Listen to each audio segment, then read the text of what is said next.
Ya, Assalamualaikum warahmatullahi wabarakatuh. Warahmatullahi wabarakatuh. Ya, alhamdulillahirabbil alamin. Wassalatu wassalamu ala asrofil anbiya'i wal mursalin wa ala alihi wa sahbihi ajma'in. Segala puji bagi Allah, Tuhan semesta alam yang sudah menciptakan segala macam kehebatannya untuk kita, sehingga kita masih diberikan kesehatan, sehat badan, sehat pikiran, sehingga kita dapat berkumpul dan belajar di sekolah kita yang tercinta ini. Selawat dan salam kepada junjungan kita Nabi besar Muhammad Sallallahu Alaihi Wasallam. Ya, harapan kita sebagai manusia adalah menjadi umatnya hingga akhir zaman nanti ya. Ya, amin ya rabbal alamin. Yang saya hormati Ibu Kepala Sekolah beserta Wakil Kepala Sekolah bidang kesiswaan dan kurikulum. Yang saya hormati teman-teman teman sejawat saya yang luar biasa hebat yang bersedia menghadiri sosialisasi dari aksi nyata modul 1.4 budaya positif di sekolah. Terima kasih. Mungkin ini kita hanya diskusi saja teman-teman tentang budaya positif yang perlu kita terapkan di sekolah. Secara nyata atau secara kontekstual, budaya positif di sekolah kita itu sebenarnya sudah terlaksana. Jadi contoh budaya positif sekolah kita itu kan ada 5S 4 no ya. Nah, kalau dulu mungkin 3 no ya. Nah, sekarang sudah ada perubahan menjadi 4 no. Jadi mungkin teman-teman masih ingat apa itu budaya 5S dan 4 no? Itu tentunya yang S-nya adalah senyum, sapa, salam, sopan, santun. Iya. Kalau yang 4 no-nya apa ya kira-kira? No bullying, no cheating, no smoking, no littering. Iya itu ya. Jadi littering adalah budaya keempat dari no yang harus kita terapkan, baik diri sendiri, anak-anak dan lingkungan masyarakat, yaitu jangan membuang sampah sembarangan seperti itu.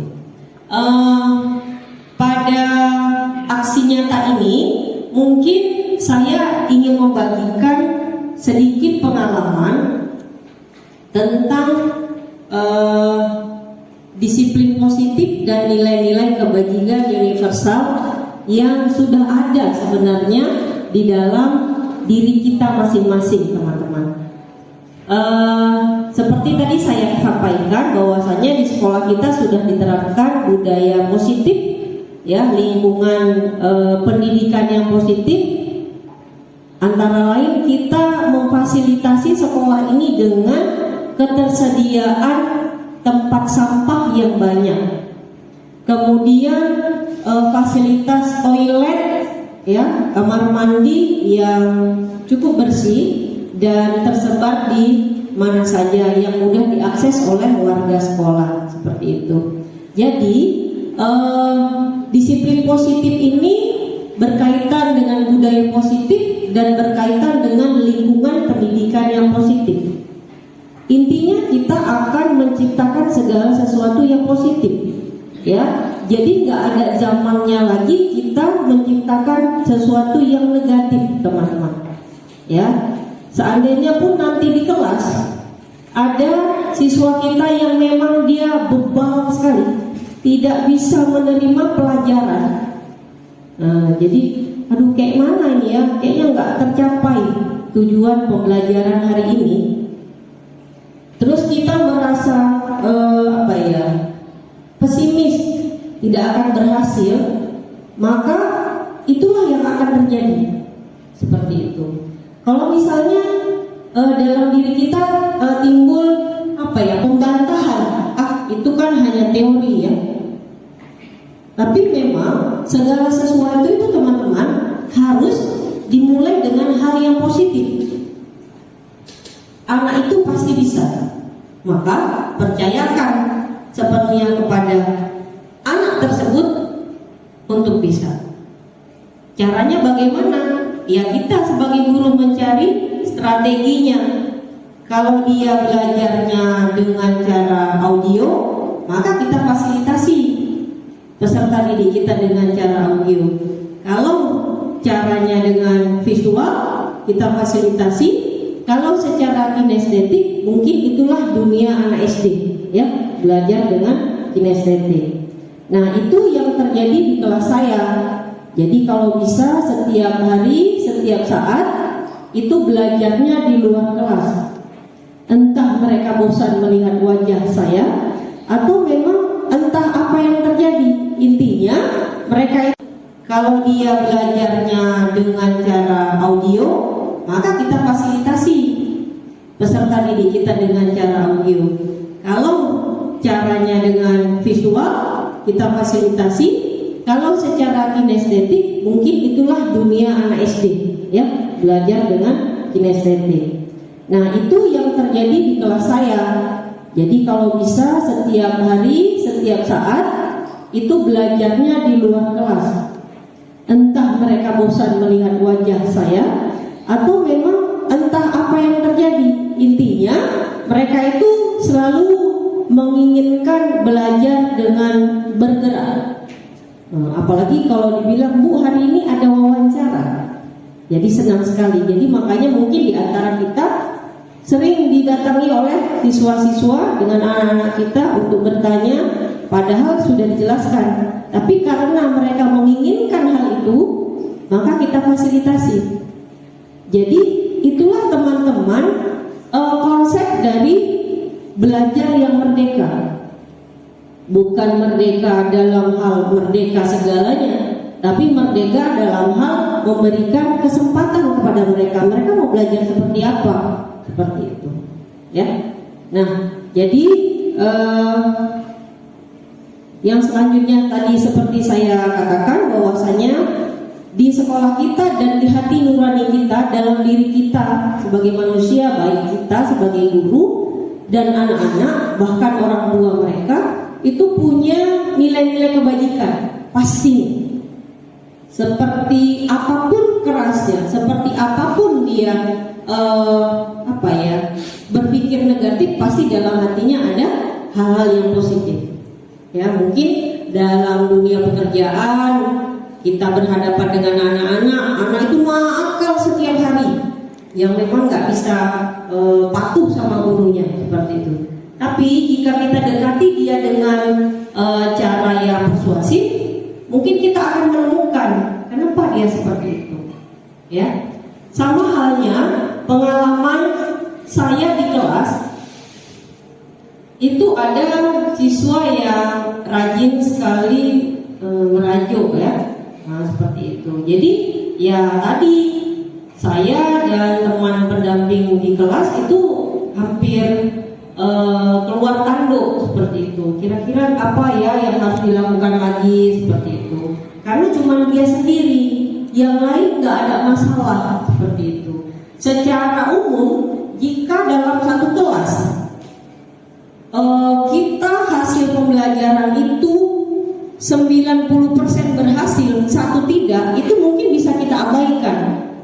Nah, tetapi sebagai guru yang baik, yang memberi kesempatan kepada peserta didik, yang tentunya kesempatan belajar berpihak pada siswa, maka kita tetap melihat ini kenapa belum masih ada yang tidak berhasil, walaupun itu cuma satu orang, kan nggak bisa kita abaikan. Oh, dia tetap anak kita di kelas.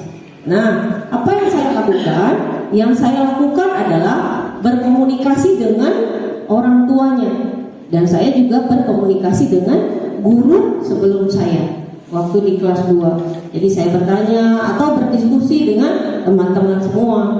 Jadi dari hasil diskusi kita yang sudah pernah kita lakukan, kemudian diskusi dengan orang tua, maka saya mengambil sikap dan kesimpulan untuk anak ini kita berikan keleluasaan bagaimana cara dia untuk mengikuti pembelajaran. Intinya dia dipaksa, ya, karena orang tuanya sudah melakukan diskusi juga kepada psikologi bahwa anak tersebut memiliki kelebihan dari tingkat emosinya seperti itu ya, jadi agak berbeda dengan siswa-siswa yang lain seperti itu.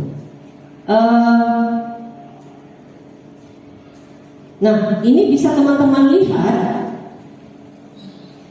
budaya-budaya positif atau nilai-nilai positif yang mendasar ya, yang sudah kita terapkan di sekolah kita. Nah, ini yang pertama, budaya antri ya. Terkadang kita itu melihat antri itu adalah hal yang sepele seperti itu. Tapi dengan adanya antri semuanya bisa berjalan dengan lancar. Jadi kalau kita lihat di masyarakat mau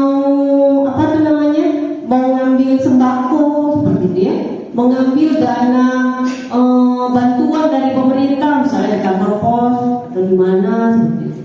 Jadi kenapa bisa terjadi orang-orang itu bisa pingsan, bisa terinjak-injak, berdegan, bahkan sampai lebih parah ya, kadang sampai meninggal dunia. Itu tadi karena mereka tidak menerapkan keinginan untuk berbuat yang baik, contohnya antri. Nah, kenapa harus tidak antri sementara semua akan kebagian? Nah, seperti kan keinginan untuk berbuat yang baik, contohnya antri. Nah, kenapa harus tidak antri sementara semua akan kebagian? Nah, seperti itu. Jadi di sekolah kita tentu budaya antri itu sudah diterapkan sejak dari SD sampai ke level SMP dan SMA. Nah, selanjutnya budaya di sekolah kita seperti sudah kita ketahui bersama teman-teman, itu adalah no cheating ya, jujur seperti itu. Jadi di situ terlihat bahwasanya anak-anak mengerjakan sesuatu, baik latihan, baik ulangan atau ujian, itu mereka berusaha untuk mengerjakan sejujur-jujurnya. Apakah dia bisa atau tidak bisa, mereka mengerjakannya dengan sendiri. Kalau nggak jelas, mereka akan terbiasa dengan mengangkat tangan dan bertanya kepada kita sebagai gurunya, seperti itu, ya. Dan yang selanjutnya ini adalah budaya spiritual yang menerapkan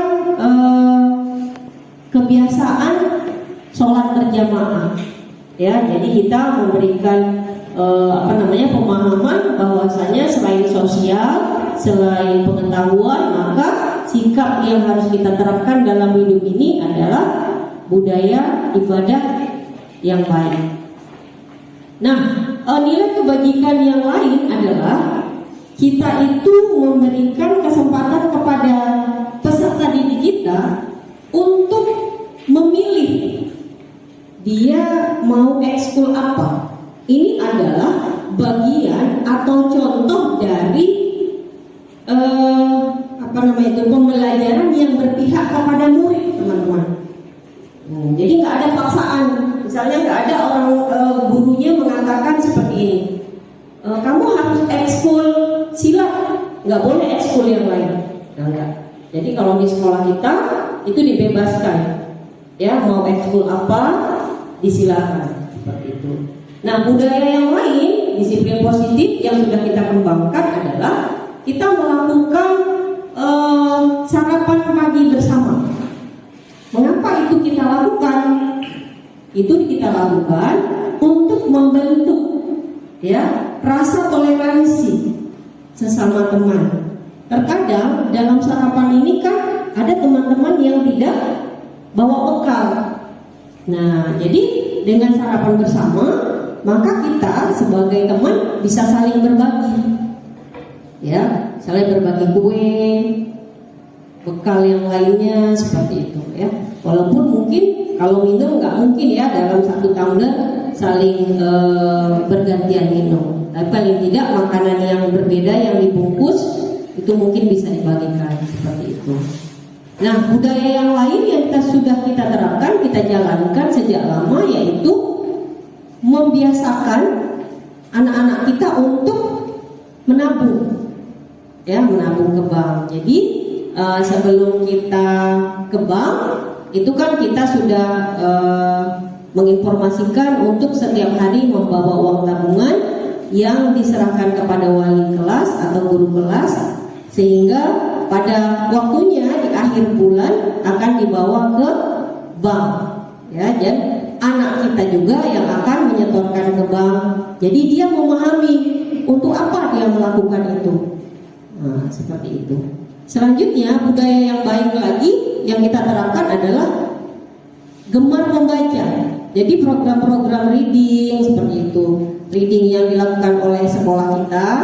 Kemudian kita juga memfasilitasi agar tidak bosan, maka sekolah kita juga mengundang pihak luar, ya, perpustakaan daerah untuk datang ke sekolah, sehingga koleksi buku-buku yang siswa kita baca itu lebih banyak lagi.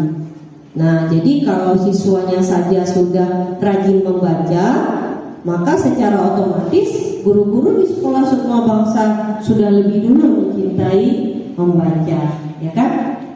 Nah, nilai-nilai yang lain adalah memberikan apresiasi kepada siapa saja, baik siswa, guru, bahkan warga sekolah yang lain, terhadap apa yang sudah dilakukannya, seperti itu. Jadi hal terkecil apapun, apresiasi itu sangat diperlukan, ya, baik hanya ucapan terima kasih, seperti itu. Jadi di sekolah kita itu hal-hal positif yang sudah dilakukan itu diberikan apresiasi, ucapan terima kasih dari pihak sekolah, dan itu membuat warga sekolah, khususnya siswa, untuk lebih berbuat positif lagi ke depannya, dan untuk memacu hal-hal yang baik yang dapat dicontohkan mungkin kepada teman yang di luar sekolah atau bahkan sekolah lainnya, seperti itu. Nah, contoh yang lain adalah ini ada lembaran yang bisa teman-teman lihat. Lembaran kertas mungkin tidak begitu jelas, ya, tapi lembaran yang pertama kedua itu adalah refleksi dari pembelajaran. Yang ketiga itu adalah lembaran dari siswa memberikan soal kepada saya, ya. Jadi setelah mereka hari ini mengerjakan soal latihan matematika yang mereka anggap agak lebih susah dan mereka berhasil menyelesaikannya, dengan satu kesempatan saya berikan untuk memberikan soal kembali kepada saya. Jadi saya bilang, anak-anak, tolong berikan soal, satu orang 2 soal kepada ibu, agar ibu juga bisa menjawab apa yang kalian tanyakan. Jadi setelah saya memberikan pembelajaran, maka di akhir pembelajaran mereka yang menjadi guru saya, dan itu suatu kebanggaan, senang sekali rasanya. Apalagi kalau saya salah dalam menjawab. Nah, mereka langsung bilang, ini ibu kalau tidak bisa jawab nggak boleh tanya. Nah, seperti itu, ya, nggak boleh tanya. Ibu berpikir aja sendiri. Jadi saya berusaha, ya, agak-agak gimana gaya saya, dan mereka senang. Susah. Tapi itu sudah saya lakukan 2 hari ini, teman-teman. Nah, contoh posisi kontrol yang lain, ini keberpihakan pada anak adalah kita memberikan edukasi pembelajaran secara proyek, ya kan? Nah, jadi pembelajaran proyek ini tentu sudah pasti disenangi oleh anak-anak, karena cara mereka memahami tidak monoton dari tulisan-tulisan. Jadi pemahaman-pemahaman dari contoh video mereka langsung menerapkannya, dan itu lebih senang mereka seperti itu. Dan foto yang kedua, ini mereka sedang membuat karya tergantung apa minat mereka. Jadi kita kasih kesempatan dan fasilitasi. Nah, ini nanti ada videonya ya. Ini hanya saya berikan contoh foto. Ini yang pertama ini adalah contoh kesempatan berbelanja ya, tapi tetap mengantri. Kemudian yang di nomor 2 juga tetap mengantri kan. Jadi karena sudah terbiasa, sudah berbudaya antrinya. Ini adalah saat mereka memberikan soal kepada saya. Sangat antusias. Satu kelas kasih soal untuk saya. Seperti itu.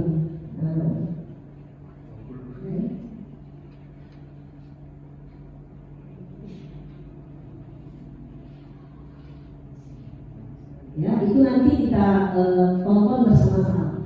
Oke, selanjutnya teman-teman, ini ada segitiga restitusi yang sangat pertama saya merasa ini agak sulit saya lakukan.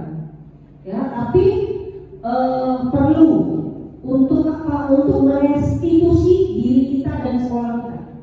Tadi itu tidak menerapkan budaya memberi rasa bersalah atau menghukum. Ya, jadi kalau ada yang terlambat bagaimana, apa yang harus kita lakukan? Kalau nggak bawa buku, apa yang harus kita lakukan? Kalau lupa kumpul PR, apa yang harus kita lakukan? Kalau belum bayar BPP, apa yang harus kita lakukan? Seperti itu.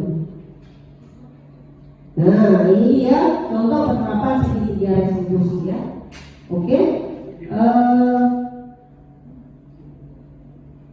Nanti akan kita lihat contohnya secara lengkapnya videonya. Nah, jadi dari segitiga restitusi ini teman-teman ada hal-hal namanya segitiga ya, berarti 3 tahapan. Yang pertama menstabilkan identitas. Contoh yang sering kita katakan, ya berbuat salah itu tidak apa-apa, seperti itu. Ya, jadi nggak ada manusia yang sempurna. Ibu juga pernah melakukan itu pada saat dulu seperti itu. Ya, agar dia tidak merasa dipojokkan. Kemudian untuk tahapan yang kedua adalah memvalidasi tindakan yang salah, bukan berarti membenarkan teman-teman. Ya, tapi kita akan bertanya seperti ini. Kamu terlambat pasti punya alasan. Seperti itu. Kamu tidak membawa buku pasti punya alasan. Nah, suruh dia menjelaskan. Dan pada akhirnya adalah kita akan bertanya kembali agar tidak terlambat ke sekolah, agar tidak lupa membawa buku, apa ya yang harus dilakukan.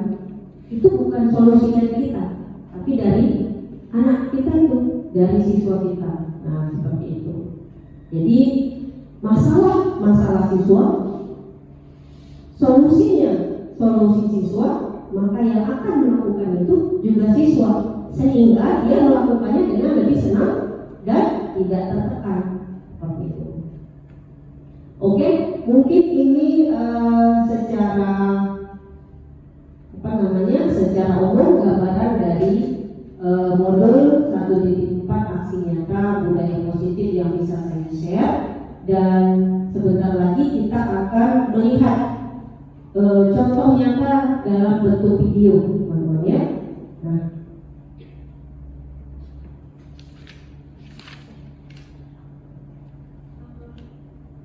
sebelumnya ada yang ingin teman-teman tanyakan atau ingin didiskusikan, teman-teman? Atau ada yang ingin berbagi seperti itu? Ini ya, kita lihat dulu ya. Ini adalah contoh penerapan segitiga restitusi ya. Ini Kiki terlambat ke sekolah.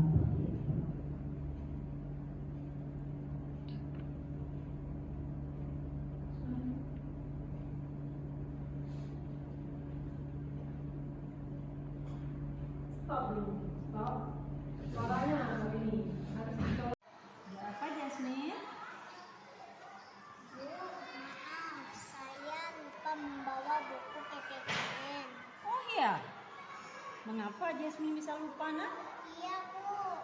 Karena tadi malam Jasmine tidak teliti dan langsung tidur. Oke. Kira-kira Jasmine masih ingat nggak kesepakatan kelas kita? Iya Bu, alat pelajaran harus dilengkapi dengan tertib. Baiklah, Ibu tidak bermaksud menyalahkan Jasmine. Nah, kalau begitu, Jasmine punya solusi apa ya hari ini?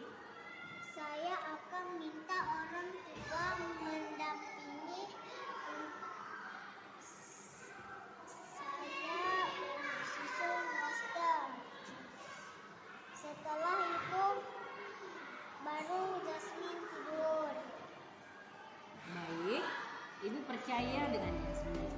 Nah, apa yang bisa Jasmine lakukan hari ini? Saya akan menulis di buku kosong dan